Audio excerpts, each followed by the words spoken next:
Hello, goobers and gooners. It is garden update time. So the cherry blossom bloomed. I'm kind of a bit late to it, but it's beautiful nonetheless. And it is starting to grow leaves. But you didn't get to see it in its prime, but all of those blossoms should tell the tale. And this was closer to how that one was in its prime. But now they're gonna develop cherry fruits, so like, yay. Also, we are joined by our special guest, Miscellaneous Lizard. He is going to be joining us as we critique my pepper collection. Yes, for some reason, I decided to buy more peppers, because I definitely need them. So over here we got some bell peppers. Over here we got some sweet banana peppers and more bell peppers. Basically just an unnecessary amount of peppers compared to the ones I'm already growing, which I should have enough space in this bed for all of the ones I'm gonna grow. I had to get rid of the broccoli too in this bed because, well, duh, you can't have peppers next to broccoli. That's just an illegal crime. Well, it's not really a crime, it's just not preferable. Carrots are gone in this bed. I am replacing them with a potato that's gonna sprout up soon. Green onions kind of dying back, and I'm waiting for the tomatoes to be put in, hence why I have these little support structures. And they seem to be holding up pretty well. Celery died in here, and it's getting eaten by bugs. The lettuce is doing fine, if I say so myself. This one might be going to flower, but everything else, I'm pretty optimistic about it. How's about you lizard? Okay, I get it. You want to go free. I'm free. Actually, wait. I should probably release you back where I found you. Oh, well, he'll find his way back. I don't want to stress him out anymore. Here's my kale. It's doing pretty good. Along with some onions that are sprouting up here. And just in general, I have onions interplanted with everything. Because I got way too many onion sets, remember? Got some dill sprouting up here. And in here. And I hope it'll do good. Or dill good. Brussels sprout plant's doing good. As usual. Got some pavers in here. Sprouting up some beans. A little bit early, but I have frost claws, so I'm not too worried. So, let's go to the seed starting tray and see what all I have planned. We are raising up an armada of tomatoes right now. Well, I say we, I mean I. And the plants. Here's cilantro, it's doing pretty good. And starting to put out some more leaves. I'm hoping soon I can get my first harvest out of it. Cauliflower's doing good, though some of its leaves are starting to die back. I see a little Christmas present in the middle. Look at that. That is what we call in the craft a head of cauliflower.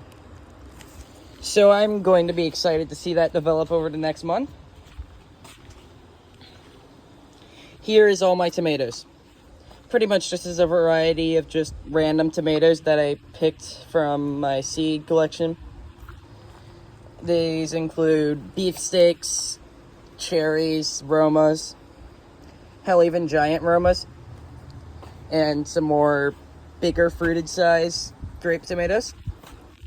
So I hope to see those do well. The peppers, they're actually thriving now that I gave them bigger conditions. So, yippee.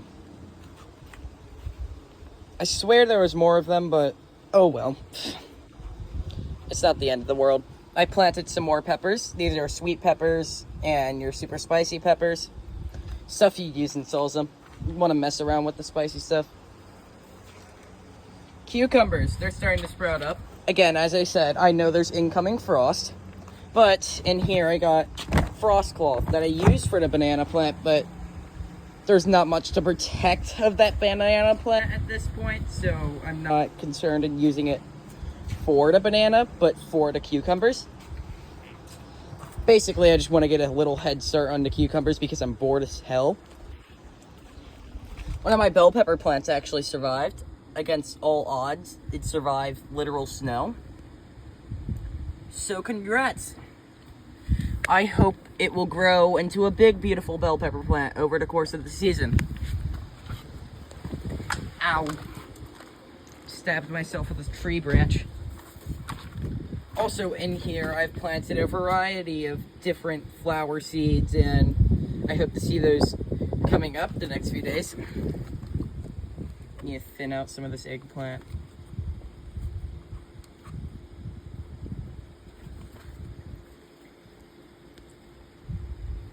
Yeah, so that's eggplant right there. I don't plan to have much of it.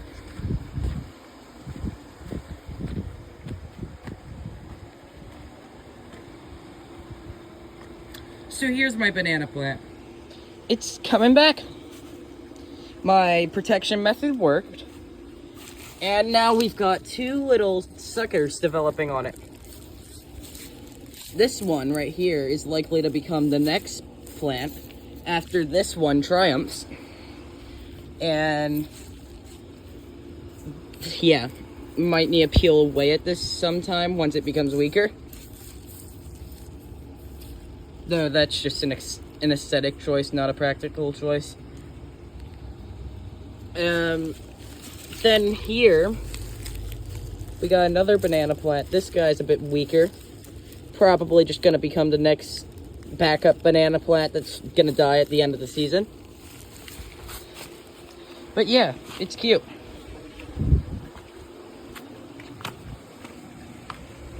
Alright, so over here we got onion army I'm raising up. The Brussels sprout plant's rotted. This is the only one that's able to survive the rotting. And it's got some sprouts developing in between there. So I'm proud of it.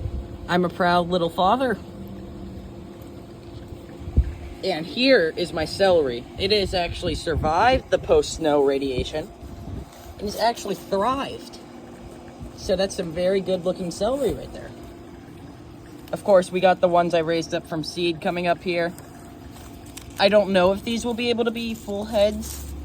They'll probably just be like seeds, because I imagine once the heat really starts to come in and affect these guys, they're just gonna go to flower. And then I can get celery seeds and maybe use that as a seasoning. Just a thought. So yeah, broccoli plants died. The broccoli army didn't survive. It was too humid in this corner. But sometimes failure is a part of life. And it's inescapable. No matter how perfect things seem to go, there's always going to be failure. And don't let failure stop your life, or else, I don't know. I was trying to make this philosophical. But what I'm saying is, persevere even in the face of most failures. Because in the end, what's the point of just giving up?